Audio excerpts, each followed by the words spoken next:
सो hi friends, स्वागत है आपका। आज हम लोग हिस्ट्री का थर्ड पार्ट कवर करने वाले हैं। और फ्रेंड्स, दो वीडियो पहले आ चुके हैं, उनको जरूर देख लीजिएगा बिकॉज हिस्ट्री कनेक्टेड तरीके से चलती है।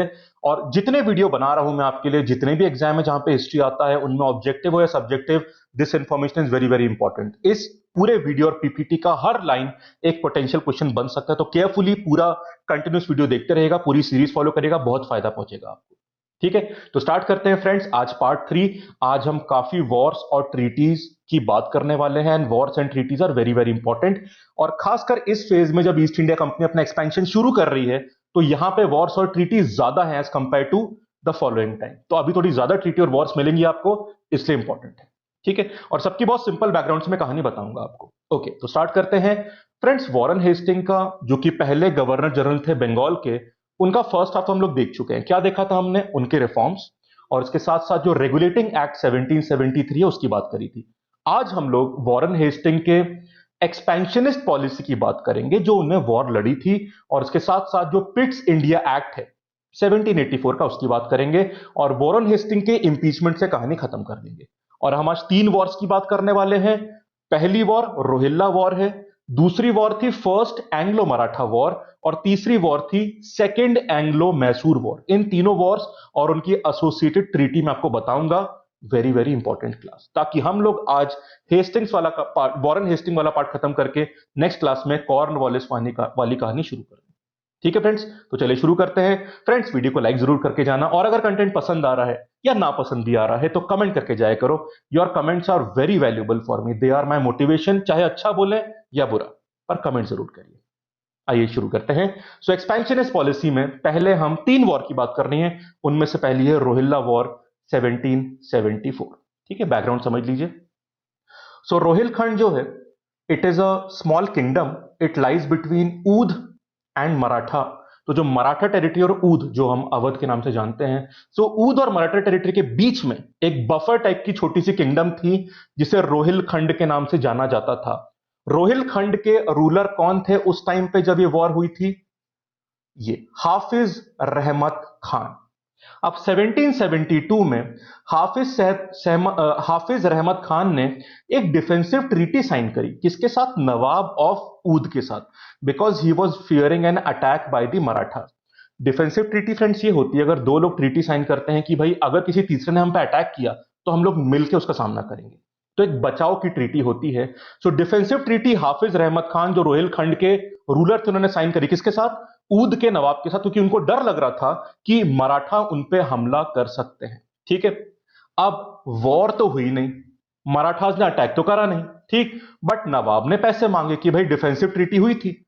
नवाब ऑफ ऊद ने बोला था कि मैं आपकी रक्षा करूंगा अगर मराठा अटैक करेंगे, उसके बदले में कुछ मनी की बात हुई थी। अब वॉर या अटैक तो हुआ नहीं, पर नवाब ने बोला भाई हम तैयार तो थे, पैसे तो हम लेंगे। ठीक है, हाफिज ने एस्केप किया कि भाई उन्होंने पैसे देने से मना किया, एंड ही इवेडेड। ठीक, इसी मौके का फायदा उठा के नवाब ने, with the help of British under Warren Hasting, invaded Rohilkhand. तो ब्रिटिशर्स ने इंटरफियर करके नवाब की हेल्प करी रोहिलखंड को इन्वेड करने के लिए। तो ये थी रोहिल्ला वॉर। और क्रिटिसिज्म भी हुए थे वॉरेन हेस्टिंग के, बिकॉज इंडियन रूलर्स के इंटरनल अफेयर में घुस रहे थे बेवजह। भाई 3 लोग की लड़ाई थी, आपको उसमें घुसने की जरूरत तो थी नहीं, पर आप घुसे। ठीक है, यही होता है कि जहां पे कमी देखी, लड़ाइयां देखी, वहां पे घुस के एक पक्ष लेके उस जिसका पक्ष लिया उसको भी बाद में परेशान किया। इस तरह से ब्रिटिशर्स ने अपना एक्सपेंशन किया था। खैर, so this was the information about Rohilla war. Simple है ना? इतनी बैकग्राउंड रखते रखते सारी वॉर्स कवर कर लेंगे, कोई टेंशन की बात ही नहीं होगी। ठीक, हाँ फ्रेंड्स, आपको रिवीजन थोड़ा रखना पड़ेगा, बिकॉज रिटेंशन एक बार में पूरा नहीं आता। कम से कम 2-3 बार आप रिवाइज करेंगे, फिर तो आप बिल्कुल मास्टर बन जाएंगे इन चीजों में। ठीक है, चलो आगे चलते हैं। ये रही पहली वॉर। अब दूसरी वॉर की बात करते हैं। दूसरी वॉर थी हमारी first Anglo Maratha war. Anglo मतलब ब्रिटिश के लिए टर्म यूज होता है। एंग्लो मराठा वॉर 1775 से लेके 82 के बीच में वॉर्स हुई थी। कई बार एक वॉर नहीं होती ना, there are combination of wars. ठीक है, तो इसलिए ड्यूरेशन दी जाती है। ठीक, चलो तो अब हम बात करते हैं फर्स्ट एंग्लो मराठा वॉर। थोड़ा ये फोटो छोटा करना पड़ेगा। हाँ जी, ओके। सो पहले एक बैकग्राउंड समझ लीजिए। बैटल ऑफ पानीपत जो हुई थी 1761 में, जिसमें एक तरफ मराठा थे जिनकी लड़ाई हुई थी अहमद शाह अब्दाली के साथ। इस थर्ड बैटल ऑफ पानीपत और जो बाकी बैटल ऑफ पानीपत है, उनकी बात मैं करूंगा आपसे मिडिवल इंडिया में। तो जो मिडिवल इंडिया में हम कहानी खत्म करने के फेज में आएंगे ना, वो इन्हीं बैटल से करेंगे। तो third battle of Panipat, Ahmad Shah Abdali और मराठा आपस में लड़े थे उसमें, और पूरी बैकग्राउंड थी उसकी, वो मैं मिडिवल इंडिया में करवाऊंगा आपको। अभी सिर्फ एक स्टेटमेंट यूज किया है। इस वॉर के बाद मराठास काफी डिसयूनाइट हो गए थे, ठीक है, शैटर से हो गए थे, डिसयूनाइट हो गए थे, और इस डिसयूनिटी, उनमें इंटीग्रेशन जो नहीं था मराठास में, इसका फायदा ब्रिटिशर्स ने उठाया, इंटरफियर करके और फिर वॉर करके। कैसे वो देखिएगा, ठीक। अब 1775 में डिस्प्यूट हुआ था पेशवा की पोस्ट के लिए, ठीक है। So for the post of Peshwa, just a second, हाँ, for the post of Peshwa 1775 में डिस्प्यूट हुआ था किसके बीच में? So this was a dispute between Madhav Rao and, ये हिज लिखा है, हिज अंकल रघुनाथ राव। तो माधव राव और जो उनके अंकल थे रघुनाथ राव, उनके बीच में पेशवा बनने के लिए एक डिस्प्यूट हुआ था। अब यही इस डिस्प्यूट का फायदा उठा, क्योंकि दो लोग आपस में डिस्प्यूट कर रहे हैं, यहां पे ब्रिटिशर्स की एंट्री होती है। और किस तरह से होती है? इस एंग्लो मराठा वॉर में कुछ फेजेस और कुछ मल्टीपल ट्रीटीज हैं, उन पर थोड़ा ध्यान रखना। कैसे? इधर देखो, पहली, जो ब्रिटिश अथॉरिटीज है बॉम्बे में, उन्होंने एक ट्रीटी साइन करी, ट्रीटी ऑफ सूरत, किसके साथ? रघुनाथ राव के साथ। कब साइन करी? 1775 के मार्च के महीने में। ट्रीटी ऑफ सूरत किसके बीच में? बॉम्बे में जो ब्रिटिश अथॉरिटी थी और रघुनाथ राव के बीच में। अब क्या डिसाइड हुआ? वो ये डिसाइड हुआ कि Raghunath Rao promised to cede, cede मतलब दे देना, जैसे I will cede some territory to you, तो मैंने छोड़ के वो टेरिटरी आपको मिल जाएगी, ठीक है। सो रघुनाथ विहार, सॉरी, रघुनाथ राव, रघुनाथ विहार तो सॉरी कॉलोनी का नाम है वहां पे मुंबई में, मैं कंफ्यूज कर गया, रघुनाथ राव की बात कर रहा हूं, I am sorry. Raghunath Rao promised to cede Bassein and Salsette to British, but उसने बाद में रिफ्यूज कर दिया, ठीक है।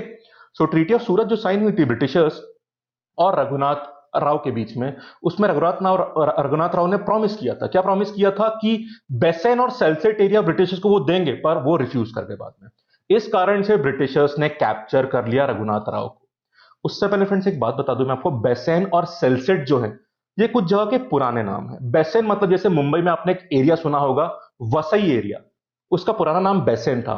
उसी तरह से मीरा भायंदर, थाने, इन सब एरियाज, कुछ मुंबई के एरियाज को मिलकर सेल्सिट बोलते थे।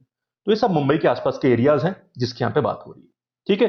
अब रघुनाथ राव ने प्रॉमिस तो पूरा करा नहीं और ब्रिटिशर्स ने फिर उनको कैप्चर कर दिया। पर ध्यान दीजिएगा, इंपॉर्टेंट बात, वॉरेन हेस्टिंग्स जो थे, उन्होंने बॉम्बे की जो गवर्नमेंट थी, ब्रिटिश अथॉरिटी थी, उनको अप्रूवल नहीं लिया था। तो ये जो काम किया था ब्रिटिश अथॉरिटी जो बॉम्बे वाली थी, इस अथॉरिटी को सैंक्शन नहीं दिया था वॉरेन हेस्टिंग ने, ठीक है। और इस कारण से वॉरेन हेस्टिंग ने अब एक और बंदा भेजा इस इशू को निपटाने के लिए, क्योंकि कॉन्फ्लिक्ट हो रहा था यहां पे। अब देखिए, तो 1776 में वॉरेन हेस्टिंग ने किसको भेजा? कर्नल उपटन को भेजा, कर्नल उपटन को भेजा ये सारा इशू सुलझाने के लिए, ठीक है। और कर्नल उपटन ने क्या किया वो देख लीजिए। उन्होंने एक तो ट्रीटी ऑफ सूरत कैंसिल कर दी और एक नई ट्रीटी साइन करी। He concluded treaty of Purandar with Nana Phadnavis. Nana Phadnavis और एक और काफी प्रोमिनेंट मराठा लीडर थे, तो नाना फडणवीस के साथ उपटन ने एक ट्रीटी साइन करी, ट्रीटी ऑफ पुरंदर, ठीक है।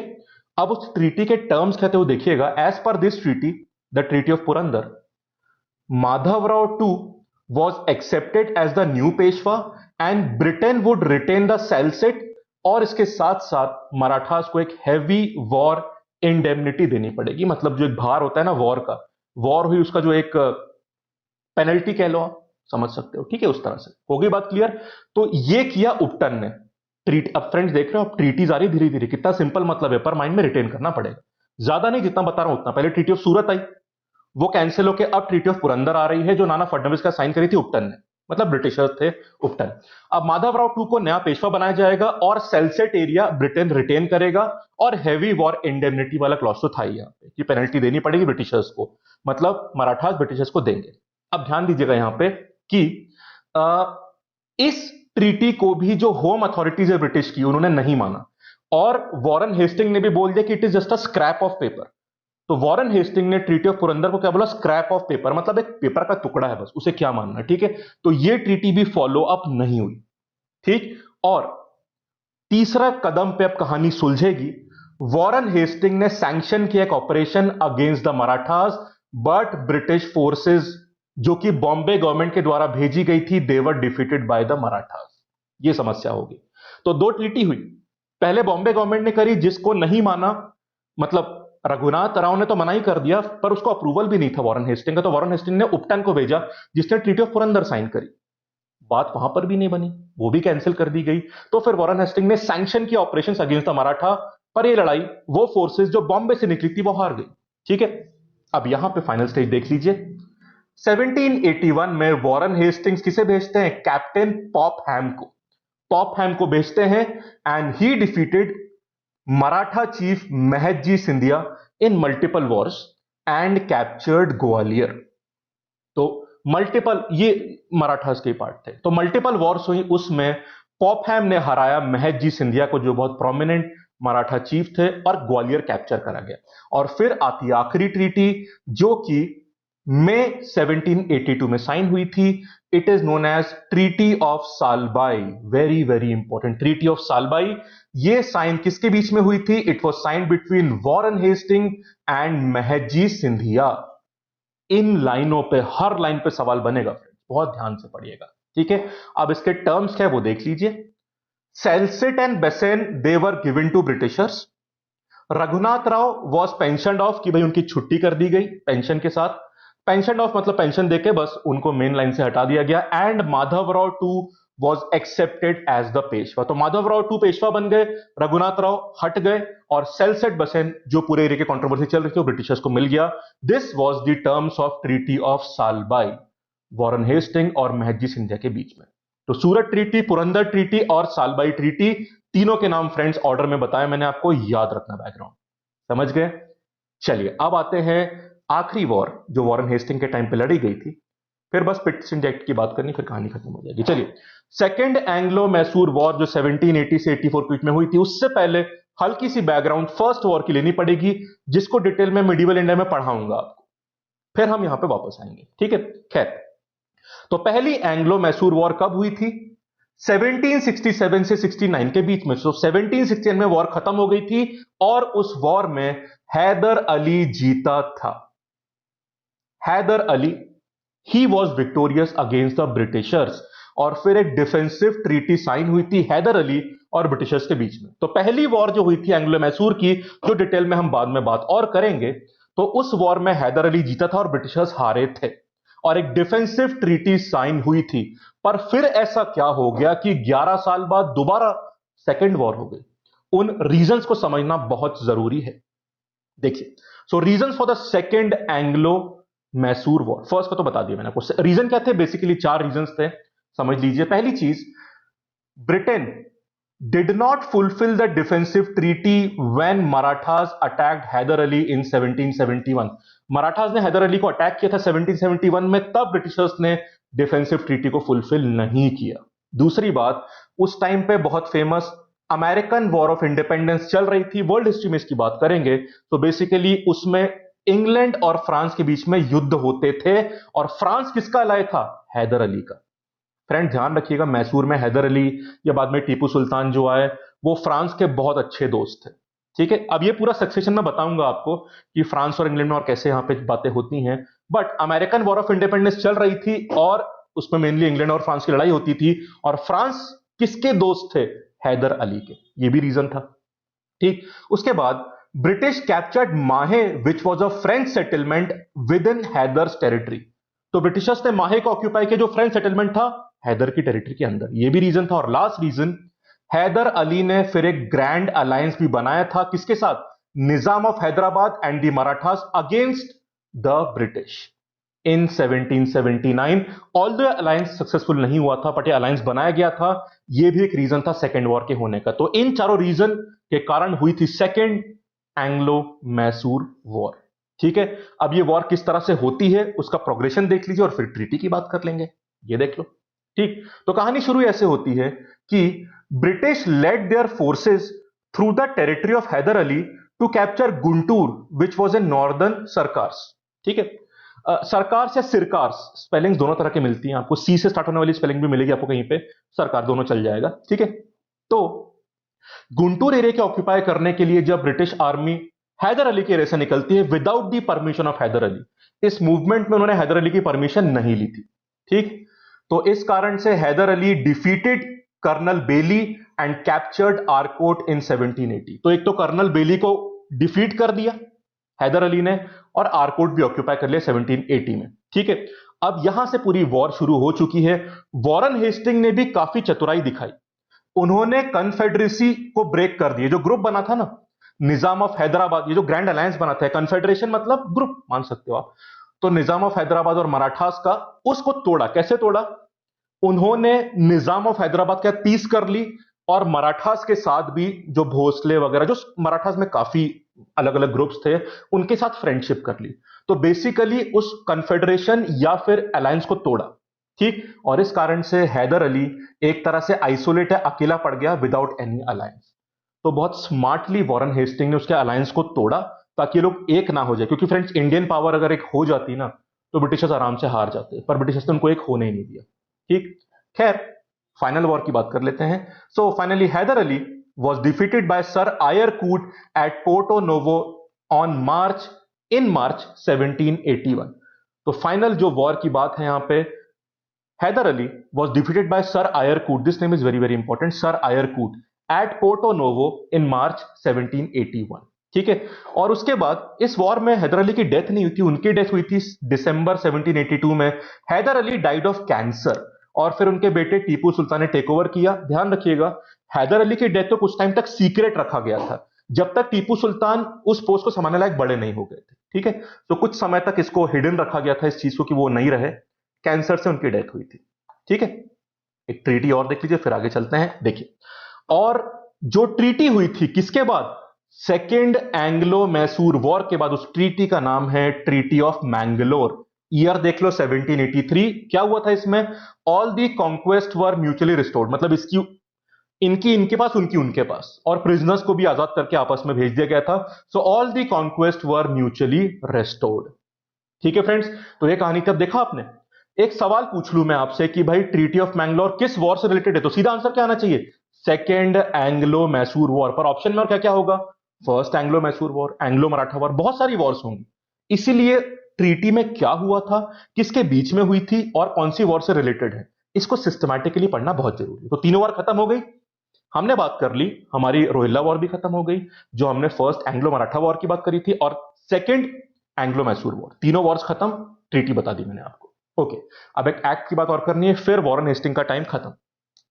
सो रेगुलेटिंग एक्ट 1773 आया था, उसमें फर्दर इंप्रूवमेंट लाने के लिए आया था पिट्स इंडिया एक्ट 1784। एक्चुअली उस समय ब्रिटेन की गद्दी पर जो प्राइम मिनिस्टर आए थे, उनका नाम था पिट्स द यंगर। तो पिट्स द यंगर बने थे उस समय प्राइम मिनिस्टर। नाम पिट्स था, द यंगर मतलब पूरा नाम पिट्स द यंगर बोलते थे। उन्होंने इंडिया एक्ट पास किया था, तो इस एक्ट का नाम इंडिया एक्ट था, या फिर पिट्स इंडिया एक्ट बोल लो। तो अगर इंडिया एक्ट 1784 बोल रहे तो मतलब सेम है, या तो इंडिया एक्ट बोल रहा है, फिर पिट्स नाम भी जोड़ सकते हो आप। ठीक है, पर्पस क्या था? To make the administration of company's territory more efficient and responsible. आप देखेंगे ग्रेजुअली ब्रिटेन सरकार का सीधा कंट्रोल धीरे धीरे बढ़ेगा टिल 1858, जब वो सीधे ऑक्यूपाई कर लेंगे कंपनी, तो तब डाइल्यूट हो जाएगी। ठीक है, चलिए, एक बहुत इंपॉर्टेंट प्रोविजन करा गया था 1784 के। देखो, चीजें तो हर एक्ट में बहुत होती हैं, आपको मेन बातों पे ध्यान रखना पड़ता है। एक ड्यूल गवर्नमेंट सिस्टम यहां पे शुरू हुआ था, ड्यूल गवर्नमेंट सिस्टम। अभी तक क्या था फ्रेंड बताइए? सीओडी होता था, कोर्ट ऑफ डायरेक्टर, जहां पे कंपनी के डायरेक्टर होते थे। अब एक नई बॉडी बनाई गई। So Pitt's India Act 1784 led to the setup of BOC, board of control, जिसमें 6 मेंबर होते थे। This was appointed by crown, और इस बोर्ड ऑफ कंट्रोल को कौन हेड करता था? Secretary of state. In 6 member में एक सेक्रेटरी ऑफ स्टेट होते थे, जो इसको हेड भी करते थे। He was the chairman of this board. ठीक है, कोर्ट ऑफ डायरेक्टर को कुछ चेंज नहीं करा गया, वो बिल्कुल पहले की तरह रिटेन हो गया। तो यहां पे बीओसी लाया गया, पर सीओडी को चेंज नहीं करा गया, उसको रिटेन करा गया, और एक चेंज करा गया। अब सिस्टम के सेटअप में चेंज क्या होगा? अब बात यह बनी इस एक्ट के बाद कि जितने भी कमर्शियल चीजें हैं, कंपनी की कमर्शियल ऑपरेशंस हैं, उन्हें कोर्ट ऑफ डायरेक्टर हैंडल करेगा, पर जितने भी पॉलिटिकल अफेयर्स हैं, उन्हें बोर्ड ऑफ कंट्रोल करेगा। तो court of director commercial functions handle करेगा कंपनी के, कमर्शियल फंक्शन में अभी भी इनको मोनोपोली थी, और बोर्ड ऑफ कंट्रोल क्या करेगा? पॉलिटिकल अफेयर्स देखेगा यहां पे। तो there was a differentiation of dual government between the commercial functions and the political functions. Political function कौन देखेगा? Board of control. और कमर्शियल फंक्शन कौन देखेगा? COD, court of directors. ठीक है, तो ये ड्यूअलिटी यहां पे आती है। ठीक है, अच्छा बातें और भी, पर इसको मैं एनालाइज कर लूं कैसा स्टेप था। फ्रेंड्स ये स्टेप अच्छा नहीं था, क्योंकि बेसिकली अब दो मास्टर्स होने वाले थे, और जहां जहां दो मास्टर होते हैं जनता और परेशानी होती है। और फ्रेंड्स कोशिश करी गई थी कि दोनों के वर्क ऑपरेशन अलग रखे जाएं, कि भाई इसका कमर्शियल है, इसका पॉलिटिकल है। बट द पॉइंट इज, ये जो बाउंड्री थी ये इतनी वेल डिफाइंड नहीं थी, तो अक्सर पावर इंटरफियर होती थी, कॉन्फ्लिक्ट होते थे दोनों के बीच में, सीओडी और बीओसी के बीच में। That was more problem for the people. ठीक है, तो स्टेप तो लिया गया, पर उतना मतलब इतना डिवीजन ठीक से हो नहीं पाया, तो इंटरफेरेंसेस होते थे यहां पे। समझ गए? बट वेरी इंपॉर्टेंट, अगले स्टेप जो लिए गए दो तीन और थे वो देख लीजिए। गवर्नर जनरल की जो काउंसिल थी उसके मेंबर जो पहले चार थे उन्हें कम करके तीन कर दिया गया। So number was reduce from four to three, including इन तीन मेंबर में एक कमांडर इन चीफ भी। कौन सा कमांडर इन चीफ? जो ब्रिटिश आर्मी इंडिया में है, तो जो ब्रिटिश आर्मी इंडिया में है उसके कमांडर इन चीफ भी इन तीन मेंबर में होंगे। तो जो काउंसिल थी गवर्नर जनरल की, उनके मेंबर चार से तीन कर दिए गए, और कमांडर इन चीफ भी इसमें होने चाहिए। इन सारे स्टेप से गवर्नर जनरल की पावर थोड़ी बढ़ेगी, जो पहले 1773 वाले में कमजोर हो गई। ठीक है, एक चीज और, 1786 में एक अमेंडमेंट आया था। इस अमेंडमेंट के थ्रू गवर्नर जनरल को एक पावर दी गई थी कि he can over rule the council in important matters. तो 1786 के अमेंडमेंट में गवर्नर जनरल को थोड़ी वीटो पावर्स भी दी गई थी कुछ इंपॉर्टेंट मैटर्स में। ठीक है, एक चीज और देख लीजिए, जो presidency of Bombay and Madras थी, they were made subordinate to Bengal presidency. तो जो एक सबॉर्डिनेशन शुरू हो चुका था 1773 के रेगुलेटिंग एक्ट से, उसको आगे बढ़ाया गया। ठीक है, सो प्रेसिडेंसीज बेसिकली जो गवर्नर थे बॉम्बे और मद्रास प्रेसिडेंसी के, they were made subordinate to governor general of Bengal. ठीक है, तो रेवेन्यू मैटर्स हो गए, मिलिट्री मैटर्स हो गए, जो भी ज्यादातर मैटर्स होते थे उसमें सुप्रीमेसी किसकी हो गई? अब गवर्नर जनरल जो बंगाल प्रेसिडेंसी में थे, और जो बॉम्बे और मद्रास के प्रेसिडेंसी के गवर्नर से वो उसके सबॉर्डिनेट रहेंगे। ठीक है, तो एक तरह से अब पूरे इंडिया कैपिटल यहां पे कैलकाटा बन चुका था। This showed the dominance of Bengal presidency. एक लास्ट बात, डिस्क्लोजर क्लॉज भी था इस एक्ट में, मतलब कि जितने भी ऑफिसर्स या वर्कर्स जो ईस्ट इंडिया कंपनी के हैं, उन्हें अपनी प्रॉपर्टी 2 महीने के अंदर, वो चाहे इंडिया में हो या इंग्लैंड में हो, डिस्क्लोज करनी पड़ेगी 2 महीने के अंदर। तो करप्शन कम करने के लिए भी रास्ता लिया गया था। ठीक है फ्रेंड्स, तो ये कुछ डेवलपमेंट लाए गए थे इस चीज में। These were the changes from the पिट्स India act. But the most important thing, एक तो 4 से 3 करने वाली बात, this is very very important, and ये ड्यूल गवर्नमेंट वाली बात, मतलब सेटअप या creation of board of control, ये दो बातें काफी इंपॉर्टेंट थी। ठीक है फ्रेंड्स, अब एक लास्ट बात सुन लीजिए मेरी। इस एक्ट के जो पासिंग हुई 1784 वाले एक्ट को, उसने थोड़ा हतोत्साहित किया वॉरेन हेस्टिंग को। He was demotivated. उसके अलावा जो प्राइम मिनिस्टर थे ब्रिटेन के, उन्होंने थोड़ा क्रिटिसाइज भी किया था कि जो भी पॉलिसी या रूल्स बंगाल को गवर्न कर रहे थे, जिस तरह से भी बंगाल का एडमिनिस्ट्रेशन चल रहा था, सो प्राइम मिनिस्टर ने अपने कुछ स्पीचेस में उसे क्रिटिसाइज भी किया था। इन सारे डेवलपमेंट से थोड़े वॉरेन हेस्टिंग हताश हुए थे।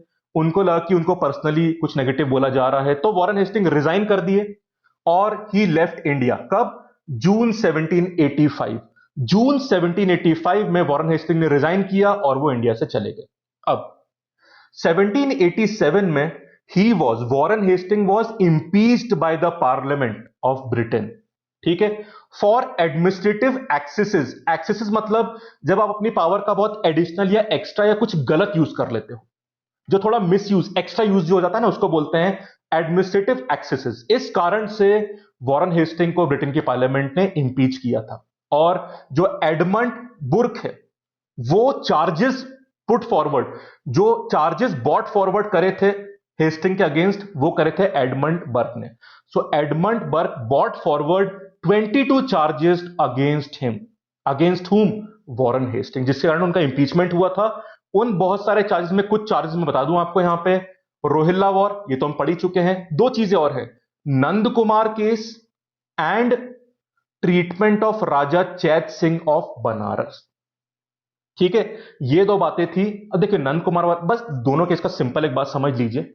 नंद कुमार केस था, Nand Kumar was a very influential officer in Bengal.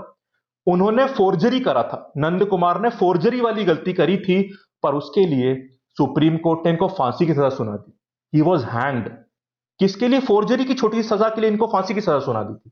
ठीक है, because the judgement was given as per the British laws. ठीक, और इस कारण से एलिगेशन लगा था किसके ऊपर? वॉरेन हेस्टिंग और जो सुप्रीम कोर्ट के जज थे उनके ऊपर, कि वो लोग अगेंस्ट थे नंद कुमार के, गलत पावर का इस्तेमाल करा गया नंद कुमार के against. This was Nand Kumar के, समझ गए? तो बंगाल के इन्फ्लुएंशियल ऑफिसर थे, फोर्जरी करी थी, पर उसकी सजा क्या मिली इनको?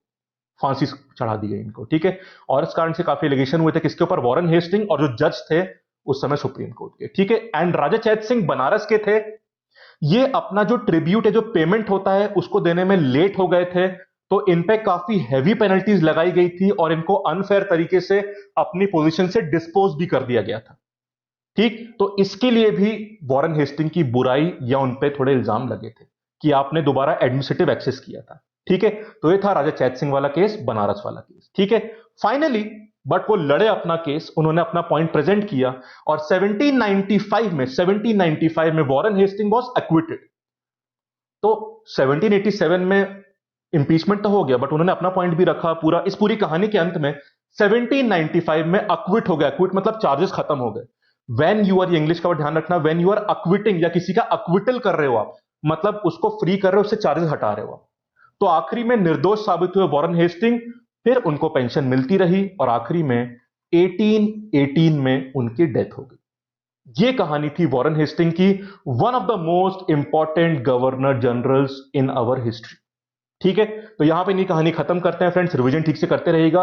अब अगली क्लास में हम लोग शुरू कर सकते हैं एक और बहुत इंपॉर्टेंट गवर्नर जनरल की बात, कॉर्नवालिस, उसे कल शुरू करेंगे। ठीक है फ्रेंड्स, चलिए, कंटेंट पसंद आया तो वीडियो लाइक कर दीजिएगा। कुछ करेक्शन, वैसे मैं पूरा ध्यान रखता हूं गलती ना हो, कुछ गलती अगर आपको लगती है कि होगी तो आप मुझे बोल दीजिएगा, मैं उसे डिस्क्रिप्शन में पॉइंट आउट कर दूंगा अगर वो सही गलती साबित हुई। ठीक है, तो आप कहीं पे कुछ गलती आपको लगती है तो आप करेक्शन बता दीजिएगा, चेक कर लूंगा मैं उसको। ठीक, और कमेंट जरूर करना फ्रेंड्स, और चैनल सब्सक्राइब कर देना। Okay, thank you, have a nice day.